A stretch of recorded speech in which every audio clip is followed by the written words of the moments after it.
ETF index mutual funds నేర్చుకుని stock మార్కెట్లో రాణించాలనుకుంటున్నారా? వెంటనే ఈ నెంబర్కి కాల్ చేయండి.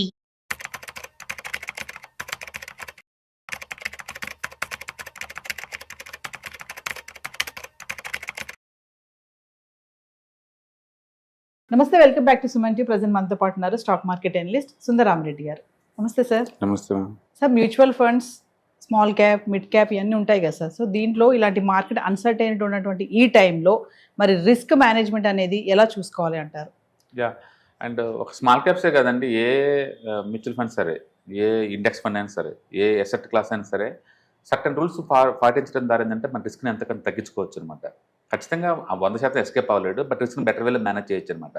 ఒకటి, మ్యూచువల్ ఫండ్స్ మీరు వెళ్తున్నప్పుడు, పర్టికులర్గా స్మాల్ క్యాప్ మ్యూచువల్ ఫండ్స్ ఇలాంటివి తీసుకున్నప్పుడు మీరు ఇప్పుడల్లా అమౌంట్ అవసరం లేదు అనుకున్నట్టు పెట్టుకోవాలి. అంటే మినిమం యావరేజ్ మీద ఒక 7 years మార్కెట్లో ఉండడానికి ప్లాన్ చేయాలి.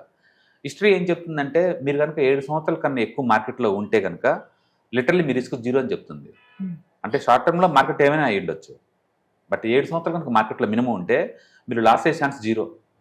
అది ఇండివిజువల్ స్టాక్స్ గురించి కాదు, నేను ఫండ్స్ గురించి మాట్లాడుతున్నాను. ఓకే, అందుకని మీరు తక్కువ టైంలో నాకు ఈ డబ్బు అవసరం లేదు, నేను మోర్ దెన్ 7 years మార్కెట్లో ఉంటాను అనుకుంటే స్మాల్ క్యాప్లో కాదు, ఏ మ్యూచువల్ ఫండ్ అని మీరు ఇన్వెస్ట్ చేసుకోవచ్చు. కాబట్టి లాంగ్ టర్మ్ ఫండ్స్ అవి మాత్రం పెట్టడం బెటరు. రెండోది, ఈ డబ్బు పైన కూడా నా జీవితం ఎఫెక్ట్ అవ్వదు అనుకుంటే పెట్టండి. అప్పు చేసి లేకపోతే మీ లైఫ్ కోసం దాచుకునే డబ్బులు, ఇంకేదైనా ఎమర్జెన్సీ నీడ్స్ కోసం దాచుకునే డబ్బులు మార్కెట్లో డిపాజిట్ చేయమాకండి. ఈ డబ్బు పోయినా సరే నా పర్సనల్ లైఫ్ పెద్దగా ఎఫెక్ట్ అవ్వదు, నా ఫ్యామిలీ లైఫ్ పెద్ద ఎఫెక్ట్ అవ్వదు. ఇది వెల్త్ మెయింటెనెన్స్కి, వెల్త్ క్రియేషన్ కావాలి తప్ప నా లైఫ్ ఎఫెక్ట్ అవ్వకూడదు. అలాంటి అమౌంట్ ఏదైనా ఉంటేనే మీరు మార్కెట్లో డిప్లాయ్ చేసుకోవడం బెటర్ అనమాట. లేకపోతే ఏదంటే మీరు ఎక్స్పెక్ట్ చేస్తారు, రోజు వస్తుంది అన్నట్టు ఎక్స్పెక్ట్ చేస్తూ ఉంటారు అనమాట. కాబట్టి అమౌంట్ ప్రస్తుతానికి నాకు అవసరం లేదు అన్న ఫండ్స్ మాత్రం డిప్లాయ్ చేయండి మార్కెట్లో. మూడోది, స్మాల్ క్యాప్ మ్యూచువల్ ఫండ్ తీసుకున్నప్పుడు పర్టికులర్గా మీరు టూ మచ్గా పెట్టమాకండి. 100కి 100% అచ్చం స్మాల్ క్యాప్లో పెట్టమాకండి. మేబీ 20-30% అలా పెట్టుకోవచ్చు. బాగా ఇష్టం అనుకుంటే 30-40% పెట్టుకోవచ్చు. అట్లా మినిమం 7 సంవత్సరాలు మార్కెట్లో ఉండాలనుకుంటేనే పెట్టుకోండి ఆ డబ్బుల్ని. కాబట్టి మీ ఓవరాల్ పోర్ట్ఫోలియో సైజులో 20-30 పెట్టుకోండి. అంతే తప్ప మొత్తం 100% స్మాల్ క్యాప్స్తో ఫిల్ చేయమాకండి. ఎందుకంటే స్మాల్ క్యాప్స్కి డ్రాడౌన్స్ ఎక్కువ ఉంటాయి. చాలా పర్సెంట్ బిందే ఫస్ట్ పడేది ఎక్కువ ఇవే, ఎందుకంటే సైజు చిన్నవి కాబట్టి కొలాప్స్ అవుతాయి అనమాట ఈజీగా. అండ్ నెక్స్ట్ వన్, మీరు మ్యూచువల్ ఫండ్ తీసుకునేటప్పుడు స్మాల్ క్యాప్స్ ఎప్పుడు సైజ్ ఎంత తక్కువ ఉంటే అంత బెస్ట్. ఎసెట్ అండర్ మేనేజ్మెంట్ ఉంది, ఏ సైజు ఎంత చిన్నగా ఉంటే అంత బెటర్. చిన్న ఏంటంటే బెటర్ వేలో మేనేజ్ చేస్తాయి. పెద్ద సైజు ఉన్నాయి అనుకోండి, అవి బెటర్ వేలో మేనేజ్ చేయలేవు. ఎందుకంటే స్మాల్ క్యాప్స్ అన్నీ లేదు, 2,000 కోట్లు, 3,000 కోట్లు, 5,000 కోట్లు ఇట్లా ఉంటాయి ఎక్కువ శాతం. వాటిల్లో పెద్ద సైజు ఉన్న వాళ్ళు ఈజీగా లోపల రాలేరు, ఈజీగా బయటకు వెళ్ళలేరు వాళ్ళ సైజు తగ్గట్టు. అందుకని స్మాల్ క్యాప్ మ్యూచువల్ ఫండ్స్ వరకు ఒకే రకమైన పర్ఫార్మెన్స్ ఉన్నాయనుకోండి, ఏటిని బెస్ట్గా పిక్ చేసుకోవచ్చు అంటే ఏ ఫండ్ సైజ్ చిన్నగా ఉంటే వాటిని పిక్ చేసుకోవడం బెటర్.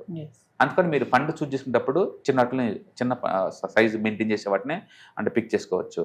ఆ తర్వాత రోజు చెక్ చేస్తే ఈ మ్యూచువల్ ఫండ్ అంటే సీన్ లేదు.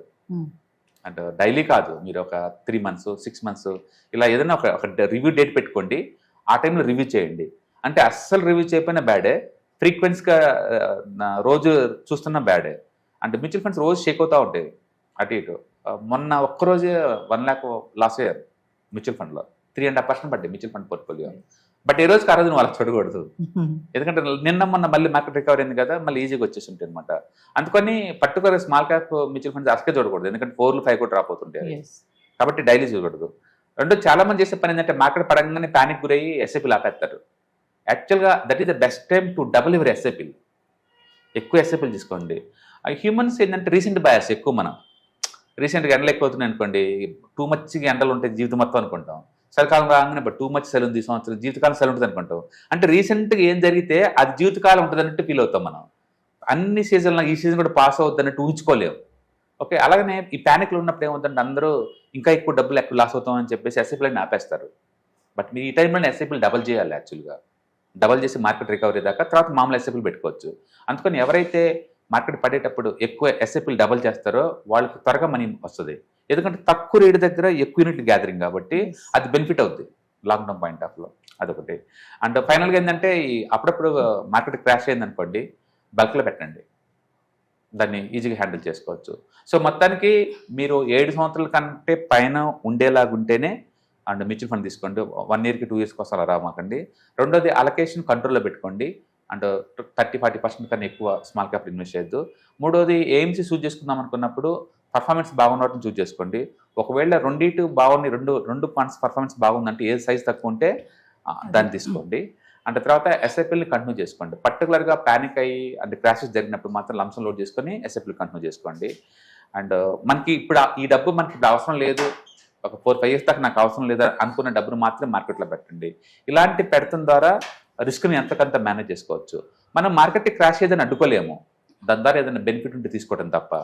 అందుకని పట్టం లేవటం దట్స్ క్వైట్ నార్మల్ మార్కెట్. మీరు ఎసెట్ క్లాస్ గురించి ఎంతకంత హిస్టారికల్ డేటాను కలెక్ట్ చేసుకోండి.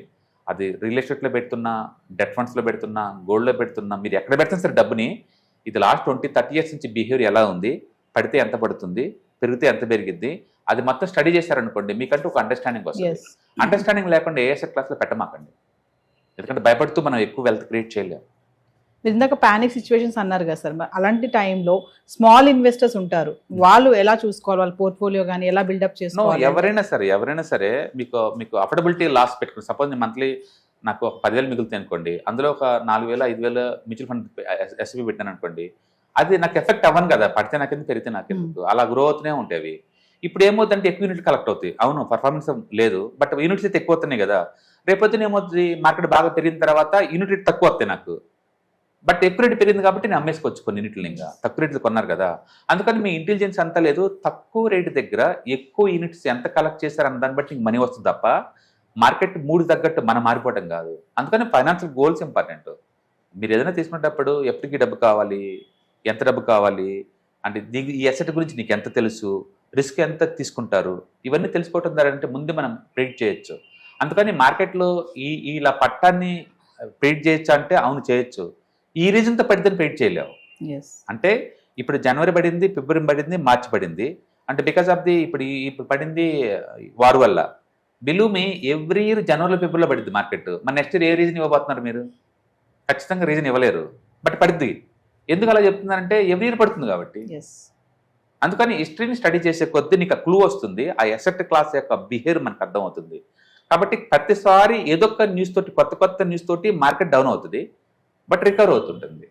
ఇప్పుడైనా ఇండియన్ ఎకానమీకి వచ్చే నష్టం ఏం లేదు, ఎందుకంటే ఫిబ్రవరి మంత్లో జిఎస్టీ కలెక్షన్స్ 1.9 lakh crore అంటే 2 లక్షల కోట్ల దగ్గరలో కలెక్ట్ చేసింది. అంటే కన్జంప్షన్ తగ్గలేదు కదా, ఓన్లీ పెట్రోల్ డీజిల్ వాటి వల్ల వచ్చిన ఈ ఎఫెక్ట్ వల్ల ఇది మేబీ టెంపరీ, మేబీ 4-5 months ఉంటుంది.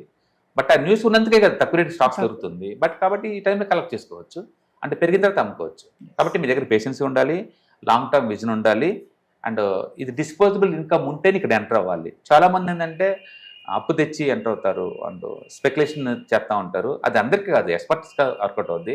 బట్ చిన్న ఇన్వెస్టర్స్ అయితే మాత్రం ఇలాంటి ప్యానిక్లు వచ్చినా సరే ఏం భయపడకుండా మీరు కంటిన్యూ చేసుకుంటూ వెళ్తూనే ఉండండి. అండ్ ప్రాఫిట్ వచ్చినప్పుడు అమ్ముకోండి, డెఫినెట్గా సైకిల్ వస్తుంది. ప్రతి ఎసెట్లో ఏ ఎసెట్ అయినా సరే బాగా సైకిల్ వచ్చినప్పుడు మీరు కావాలంటే అమ్మేసుకోవచ్చు, అప్పుడు దాకా కంటిన్యూ చేసుకోవాలంతే. So your stock market analyst Sundararamareddy గారి మార్చి 28, 29, 30 డైలీ 2 గంటలు mutual funds, index funds, ETFs ఎక్కడ ఇన్వెస్ట్మెంట్ చేయాలి, ఎంత ఇన్వెస్ట్మెంట్ చేయాలి, ఎంత ఇన్వెస్ట్మెంట్ చేస్తే ఎంత రిటర్న్స్ వస్తాయి, బెస్ట్ ఫండ్స్ ఏమున్నాయి, ముఖ్యంగా మహిళలు వీడియో చూస్తున్న ప్రతి ఒక్కరు కూడా మరి సుందరరామరెడ్డి గారు మహిళలు కూడా స్టాక్ మార్కెట్లో రాణించగలరని చెప్తున్నారు కదా. సార్ క్లాసెస్ కనుక అటెండ్ అవుతే మీకు best investment strategies and business ideas వస్తాయి. మరి ప్రతి డౌట్ని కూడా మీరు సార్తో మాట్లాడి క్లియర్ చేసుకోవచ్చు. మరి ఇంకెందుకు ఆలస్యం, కింద స్క్రోల్ అవుతున్న నెంబర్కి కాల్ చేసి స్లాట్ ఇప్పుడే బుక్ చేసుకోండి. హాయ్, సుందరరామిరెడ్డి. ఈ మంత్ మార్చి 28, 29 and 30th 3 daysలో ETFs, index funds and mutual funds మీద ఆన్లైన్ వెబినార్ జరుగుతుందండి. ఈ వెబినార్లో ఈటీఎఫ్స్ అంటే ఏంటి, ఇండెక్స్ ఫండ్స్, మ్యూచువల్ ఫండ్స్ అంటే ఏంటి, అంటే కరెంట్ మార్కెట్ కండిషన్స్లో వీటి ద్వారా వెల్త్ ఎలా క్రియేట్ చేసుకోవచ్చు, అంటే వీటిని ఎలా ట్రాక్ చేసుకోవచ్చు, అంటే ఫ్యూచర్లో వీటిని బెస్ట్ వాటిని ఎలా అప్ చేసుకోవచ్చు అనేది మీకు ప్రాక్టికల్గా మీకు ఈ వెబినార్లో ఎక్స్ప్లెయిన్ చేయడం జరుగుతుంది. కాబట్టి మీకు ఇంట్రెస్ట్ ఉన్న పార్టిసిపెంట్స్ కింద స్క్రోల్ అవుతున్న నెంబర్పై కాల్ చేసి అండ్ సీట్ బుక్ చేసుకోండి. అండ్ మార్చి 28, 29 and 30th 3 daysలో డైలీ 2 hours చొప్పున ఉంటుంది.